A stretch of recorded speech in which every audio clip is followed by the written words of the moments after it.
Hi everyone, in this video I'm going to share a very yummy mayo and egg sandwich recipe. Boiled eggs हैं, इनको मैंने cubes में chop कर लिया। इसमें ऐड करेंगे सॉल्ट, ब्लैक पेपर ऐड कर लेंगे।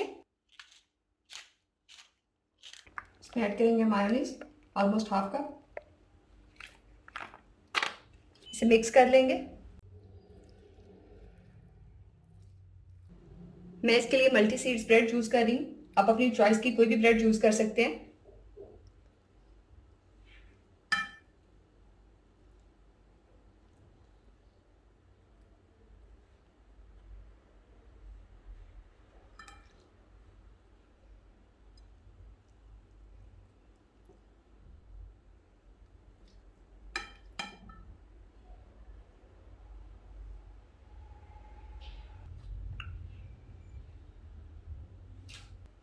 कॉर्नर्स पे टूथपिक्स ऐड कर लेंगे ताकि जब हम कटिंग करें तो ये हिले ना।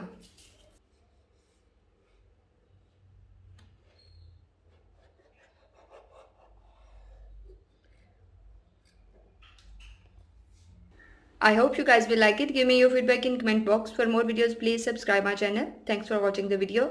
Bye.